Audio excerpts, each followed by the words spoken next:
Hi, I'm Brandon Bowers, pastor of New Life Church, located in Locust, North Carolina. And I wanted to say thanks for stopping by and checking out our YouTube channel. I hope that today's message is both encouraging and challenging to you and your walk with Christ. If you're in our area sometime, we would love to have you come check out one of our services, each and every Sunday at 8:45, 10:15, and 11:45. We'd love to have you come out. And I hope that you enjoy today's message. If you're 25, 30 years old or more, then you remember the days, and maybe on the younger end, not so much, but you remember the days before the internet, right? Or like, your grandmother says, the internets, right? Everything has an S on it. But you remember that. You remember the day before Google. And definitely before smartphones and tablets. The days before information was just right at your fingertips. Today, unlike years past, if you want any kind of information, you want to look up an event in history, you want to know how to do something, man, all you have to do, somebody gets out a phone, gets out a tablet, you go to a computer, and it's right there. Within seconds, you can have any kind of information that you want. And so much of it, it's hard to even navigate through it to find what's really useful, right? Back in the day, you had to go maybe spend hours thumbing through an encyclopedia or a library full of books and that kind of thing. But today, right, the answer to everything is what? Google it. Google it, right? And isn't that funny how something that was once a pronoun, right? The name of a company, the name of a service, a search engine has now become a verb. Right, now you just Google it. It's something that you do. Right? I just say that's funny how society and culture just continues to evolve and develop. But I was recently talking to someone about some new research that has sort of identified and labeled a new disease. It's this new diagnosis that they're calling digital amnesia. And now here's the researchers' definition of what this is. Digital amnesia is forgetting information that we trust to digital devices to store and to remember for us. That's the age we live in. Trusting the computer, trusting a phone, trusting a tablet to remember information that once in a day before we would have remembered ourselves. And so through this study, 92% of the respondents said that they sort of view the internet as an online extension of their brain. Now, just to be quite honest with you, if it weren't for the internet, I would question whether some people even have a brain. Right? But for most of us, it's just an extension of something that we already have. And you think, well, this is probably an issue among younger generations. They're always in front of their devices. But it's across the board. 50% of the people asked said that they are willing to go to the internet to glean information before they even try to learn it or even try to remember it. They would just rather store it there, and when I need it, I'll go get it. Because one in four said that they're totally happy with going to the internet or wherever else, getting the information. Once they have used it, then forgetting about it. Totally happy, not learning or remembering anything. Just use it, forget it, and if I need it again, I'll go back there and do the whole thing all over again. That's just crazy, but that's the world, that's the society that we live in. And it's why most of us, and we can relate to this, it's easy to sort of point the fingers at everybody else, but we all do it. That's why we trust our phone to remember everybody's number instead of us actually doing that. There used to be this day and age when you actually had to remember phone numbers. If it weren't for the fact that I've had to call my wife's phone number before the age of smartphones, I wouldn't even know it. But now, sometimes I find myself even having to think about it because most of the time I just go to my phone, I find her picture, and call, right? Or a friend. I have a list of favorites, people that I call often. Call them. I couldn't tell you their phone number. And here's the sad thing. That only proves that I'm not much smarter than my 4-year-old. Because she does that. Like she can access Jessica's phone, find my picture, and call Daddy anytime she wants to. Hey, it's a cool thing, but it's sort of humbling for me. Like, really, is that what we've come to? We just are not even considering the option of remembering things that are important. We fail to even try. But here's what's so sad. I'm not talking merely about facts and figures and phone numbers and dates and things like that. I'm talking about the gospel. Because as followers of Jesus, as the church, it seems that we have some gospel amnesia. Like we've forgotten what the gospel is. We've forgotten what the gospel is all about. And all you have to do to prove that is walk into any church, pull aside any professing follower of Jesus and ask them this question. Explain to me the gospel. What is it? What's it all about? And you may get a wide variety of answers. You may not get one at all. They may actually give you just this blank, duh kind of stare. Because we don't have a clue. We've forgotten. Some of us have never even tried to remember what the gospel is all about. And now before we're too hard on ourselves, the disciples, you know those guys that followed Jesus for 3.5 years, heard his teaching, witnessed his miracles, they did the same thing. You would think of all the people in the world who would know it, man, they'd be on point, it would be the disciples. But time and time again, they proved themselves to be totally oblivious. And so at the end of Jesus' ministry, near like the last week of his ministry, he took an opportunity to pull them aside and to remind them again, guys, this is the gospel. This is what it's all about. This is what I'm all about. And this is what you're supposed to be all about. And we find that in Matthew chapter 20. And I hope you brought your Bible or some other device that you can follow along with me on. Matthew chapter 20. In verse 17, it says, Jesus was going up to Jerusalem, and he took the 12 disciples aside, and he said to them, we're going up to Jerusalem, and the Son of Man will be betrayed to the chief priests and the teachers of the law. They will condemn him to death and will turn him over to the Gentiles to be mocked, to be flogged, and crucified.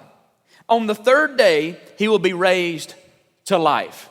Now, lest we forget, Jesus has been very clear. This is the gospel.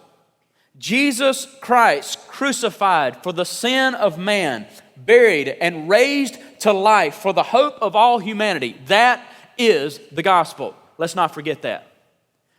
But just in case that might be a little too difficult for us and for the disciples to remember, I think it can even be condensed further.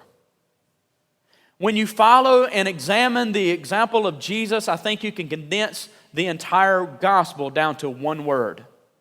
And I believe that word is service. Service. Now, if you've been a part of this series, now this makes the 6th week. If you were here in week 1, we started out talking about, and every week has represented a core value of ours. Week 1, we started out talking about love. Love being, the hub. At the center of everything that we do, that motivates everything that we do, our love for God and our love for others. And you may have heard that message and you might push back on me this morning and say, I believe the gospel is about love. It's about God's love for us, or God's love for the world, and it's about our love for others. But here, let me push back on you and say, yeah, that's great, but love without service, love without action is just an idea. See, here's what Paul said in Romans chapter 5, verse 8. God demonstrated his love for us in this way. While we were still sinners, Christ died for us. Did you catch that? God's love was demonstrated by an act of service. Christ died for us. He offered himself as an act of sacrificial service for us. Love prompted, love motivated it, but service carried it out. The gospel is all about service. Even Jesus said, just after the reminder of his disciples of what the gospel is and what it's all about, he reminded his disciples and made this very plain statement in verse 28 of Matthew chapter 20. One of my main purposes for coming, this is what he says, the Son of Man did not come to be served, but to serve and to give his life a ransom for many. You see, the price that he paid on the cross is connected and cannot be torn away from service. I came to serve and give my life. They go hand in hand. But like the disciples, so many times we forget that. We forget what the gospel is all about. And I know they forgot it. I know they heard what Jesus said and it just right out of their minds. Here's how I know. A few days later, Jesus is invited to a dinner. And we're told, and this story is told in all four Gospels, Matthew, Mark, Luke, and John. And each Gospel writer gives his own perspective of what happened that evening. And you get a little fresher detail from this one than you did from that when you put together an entire picture. But Jesus is invited to this dinner. And it's in the town of Bethany, which is where he raised Lazarus from the dead just a few days prior. And it's at the home of a man named Simon. Simon is known, he's a Pharisee, but he's also known for a man who had a chronic issue with leprosy. And so they're having this big dinner. And so Lazarus is there, the disciples are there, Simon the Pharisee, leper's there, and Mary and Martha, the sisters of Lazarus, they're at the meal as well. And Mary, who we know was very servant-hearted, but she's also identified as maybe a little questionable in character. You know, she's one of those girls kind of thing. She pours onto Jesus this bottle, a jar of very expensive perfume. And she begins to weep. And it says that her tears wet his feet, and she began to wipe his feet and clean his feet with her hair. Here's what Matthew says about that, sort of his perspective. Matthew 26, starting in verse 6, it says, while Jesus was in Bethany, in the home of a man known as Simon the leper, a woman, and we know from other gospel writers that woman is Mary, a woman came to him with an alabaster jar of very expensive perfume, which she poured on his head as he was reclining at the table. When the disciples saw this, they were indignant. They were angry. They were frustrated. They couldn't believe what they were seeing. Why this waste, they asked. This perfume could have been sold at a high price, and that price was about a year's salary, and the money given to the poor. Now, aware of this, Jesus said to them, why are you bothering this woman? She's done a beautiful thing to me. The poor you will always have with you, but you will not always have me. When she poured this perfume on my body, she did it to prepare me for burial. I tell you the truth, and this is where I want you to sort of key in on and focus here. Wherever this gospel, notice Jesus didn't say wherever the gospel is preached. Wherever this gospel, the gospel of sacrificial service, he's referring to her. Wherever this gospel is preached throughout the world, what she has done will also be told in memory of her. He connects service directly to the gospel. And so again, you would think after 3.5 years, after being reminded very clearly a few days earlier, and then seeing this gospel fleshed out right in front of their very eyes, that the disciples, their light bulb would go off and they would think, yeah, we got it. We finally understand. We know what Jesus has been talking about all this time, but by the end of the same week, we discover that they're absolutely clueless. They have no idea what's going on. They've totally forgotten that the gospel, that what it's all about and what they've witnessed for themselves is that the gospel is more than a sermon. It's service. It's doing something. In less than a week's time, it has totally escaped their minds. And then in John chapter 13, we find Jesus. Just a few hours before he is to be arrested, tried, and crucified. He puts them to test one last time. One final test, just maybe, somehow, over the course of the last couple days, maybe they figured it out. Maybe they've gotten together alone and said, okay, guys, what's going on? We got to get ourselves together here. Let's figure this thing out. Just maybe. One final test in John chapter 13. But unfortunately, as so often we do, they failed the test miserably. John 13 verse 1 says, it was just before the Passover, and Jesus knew that the time had come for him to leave the world and to go to the Father. Having loved his own who were in the world, he showed them. Again, love is shown through acts of service. He showed them the full extent of his love. The evening meal was being served, and the devil had already prompted Judas Iscariot, son of Simon, to betray Jesus. Jesus knew that the Father had put all things under his power and that he had come from God and was turning to God.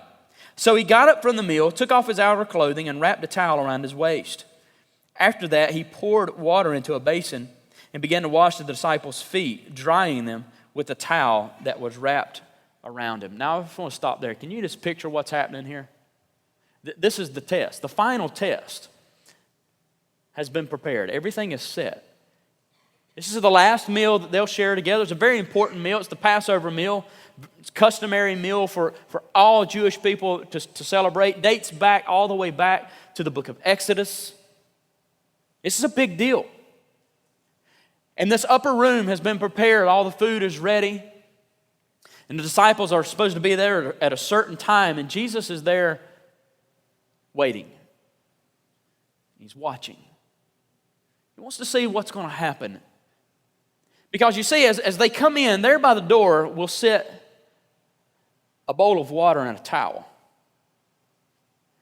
Because customarily, when you enter into a house, especially for a meal, and you're the guest of the house and you're going to be dining, because the streets are filthy, they wear sandals, and not only is there dirt, dust, and mud, but all the animals that are used in that day, and the garbage and the filth. If you've ever been to a third world country, you know exactly what I'm talking about. It's like we haven't progressed at all.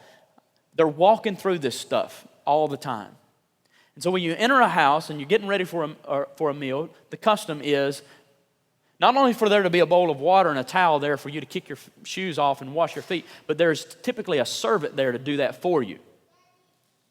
And so everything is ready, and the test has been prepared. There sits the bowl, there's the water, there's the towel, but unlike what is customary, there is no servant.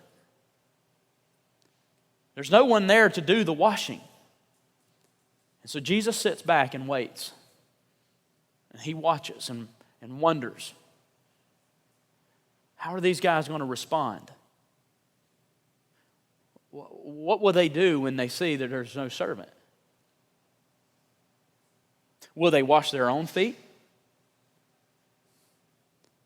Will they stand there not knowing what to do? Will one of them take up the towel and the water and become the servant for the other? One by one, they begin. They open the door. I'm sure they're excited for the meal. They're glad to see Jesus. They open the door. They kick their shoes off, and they look down. They see the bowl. They see the towel. And they look. There's no servant. And the first one just keeps on walking. He takes his place at the table. A few minutes later, another disciple bursts through the door. Same thing. He kicks his shoes off. He takes his place. One after another, they come filing in. Each of them stop. They pause. They ponder. They wonder. They're puzzled and confused. But not one of them touches that towel or that water. They just take their place. And after all have been seated, now they don't have a table like ours. They don't have chairs like that. The table is low to the ground. The food is spread, and each man reclines at the table with his feet, his legs stretched out. So the other guy's feet's right here in your face, pretty much. And here these guys are, the ones that Jesus is going to hand over the responsibility to take the gospel to the ends of the earth. Here they are, reclined at the table with their disgusting feet in each other's face, not one of them having stooped to pick up a towel, to serve the other. How is it that they are going to save the world if they can't even serve one another? Frustrated, stunned, but yet silently. After all have taken their seat and they have their position, Jesus gets up from the table and adorns his waist with a towel. And I'm sure he caught the attention of everyone as he stood up and he walked over to the door and he picked up that bowl and that towel. And he came back to the table, and one by one, he began to wash feet. No one says a word. I mean, they're silent. They can't believe what they're seeing. They look at each other, and one of them's wondering, what is he doing? Is this another one of those illustrations, those parable things that we never understand? And he just watches Jesus. He doesn't say a word. And down the line he goes until he gets to Peter. And Peter happens to be the one who's the most vocal and outspoken of the group. And he gets to Peter. It says he came to Simon Peter in verse 6, who said to him, Lord, are you going to wash my feet? And Jesus replied, you don't realize now what I'm doing, but later you'll understand. No, said Peter, you'll never wash my feet. But Jesus answered, unless I wash you, you'll have no part of me. Then, Lord, not only just my feet, but my hands and my head as well. Jesus answered, a person who is taking a bath only needs to wash his feet. His whole body is clean. You're clean. No, not every one of you. For he knew who was going to betray him, and that was why he said not every one of you was clean. When he had finished washing their feet, he put on his clothes and returned to his place. Do you understand what I've done for you? You call me teacher and Lord, and rightly so, for that's what I am. Now that I, your Lord and your teacher, have washed your feet, you should also wash one another's feet. I've set an example for you that you should do as I have done for you. I tell you the truth, no servant is greater than his master, nor is a messenger greater than the one who sent him. Now that you know these things, you'll be blessed if you do them. When I read that and I picture it in my mind, I can't help but to think, what a powerful lesson to learn, but such a humiliating way to learn it. They should have known. They should have gotten it. They should have passed the test. Why didn't at least one of them take on the responsibilities of the servant? And don't forget that this is the same group of disciples who not only failed the test, but just a few days earlier. You remember that woman? The woman who broke the jar, anointed Jesus, cried over his feet, washed them dry with her hair. These same disciples not only failed the test, but they disparaged and criticized the one who did. She got it. And they complained. And they got angry about her having done so. What about us? Have we learned the lesson? If we were put to the test, this very test, do you think we would pass? Or would we come out like these disciples? Humiliated failures.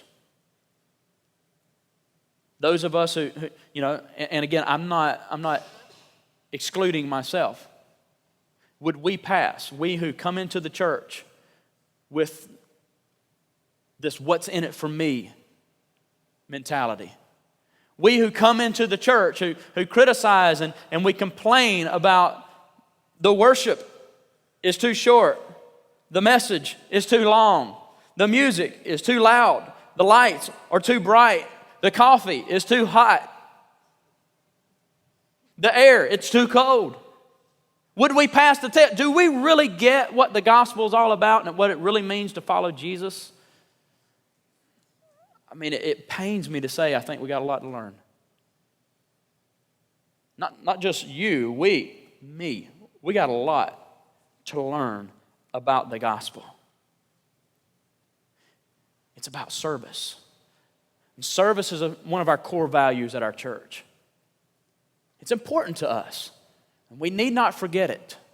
We need to learn this lesson and commit it to memory. And so, as we kick off a whole week dedicated to acts of service, to loving our community, to sharing the gospel in a tangible and visible way, there's three things I want us to remember about service. Number one, when we're serving, we're reflecting God best.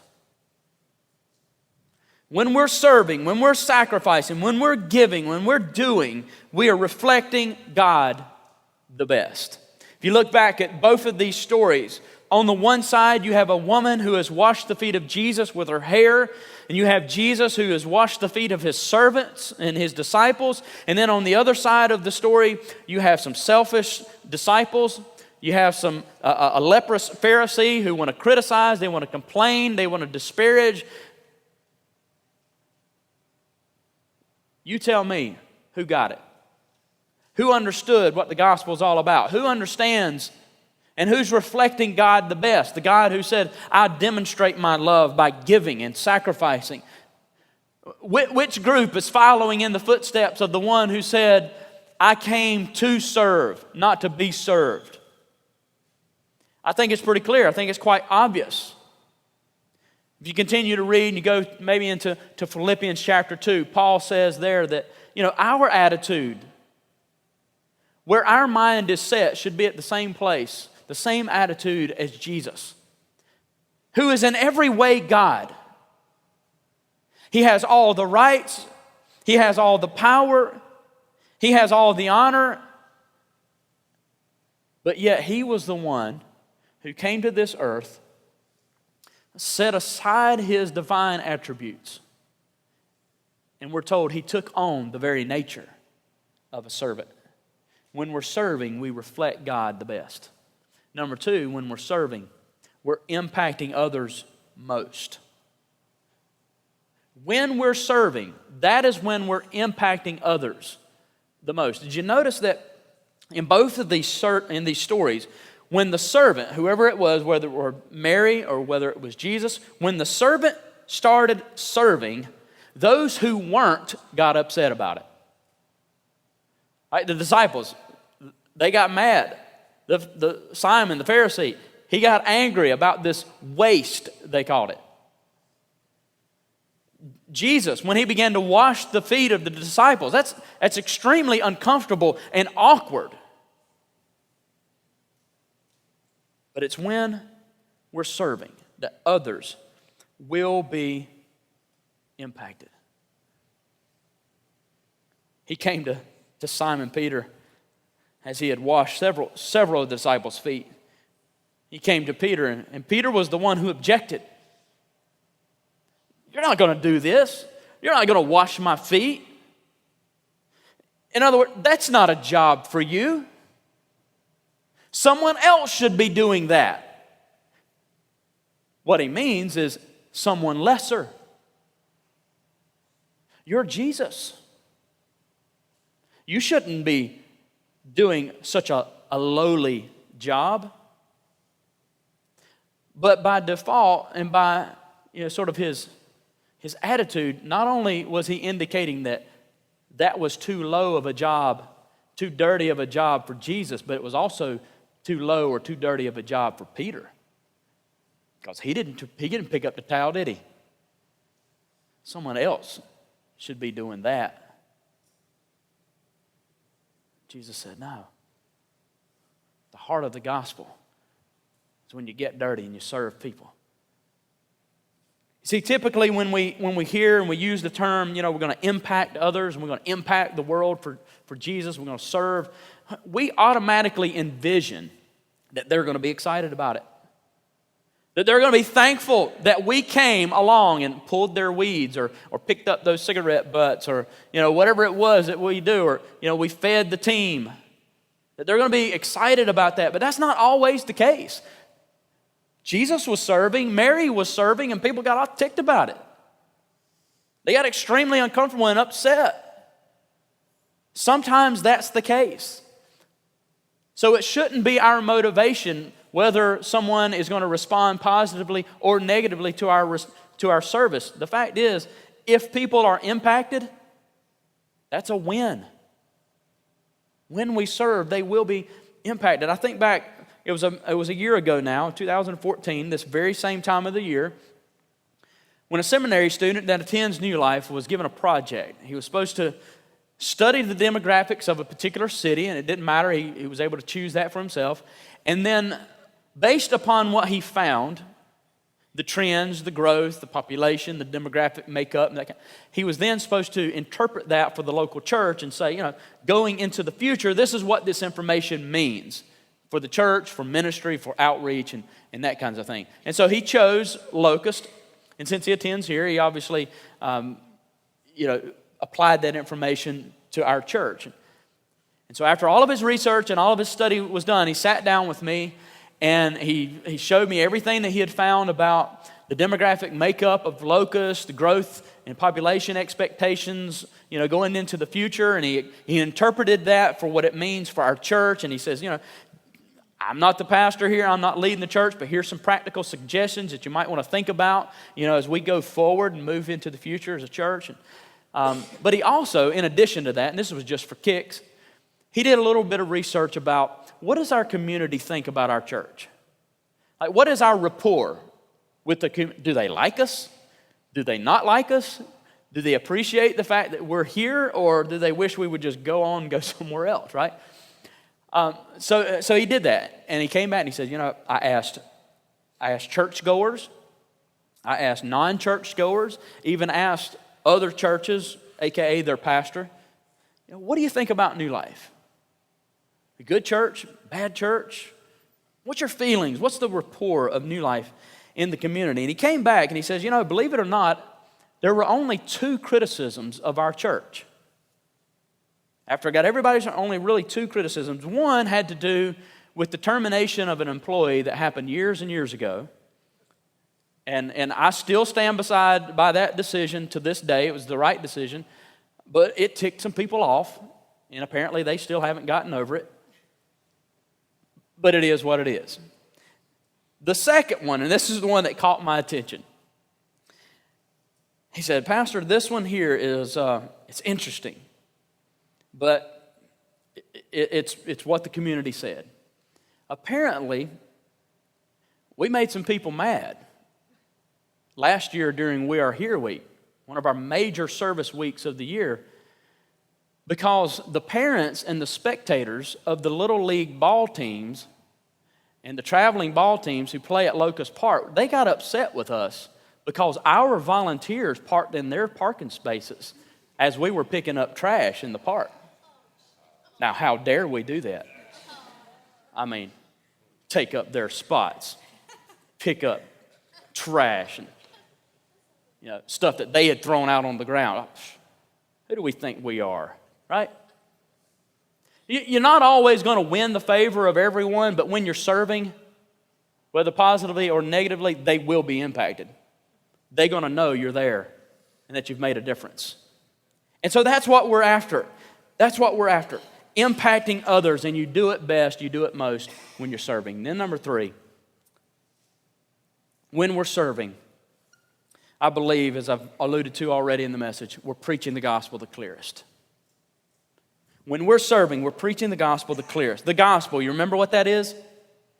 Jesus Christ, the one and only hope for salvation.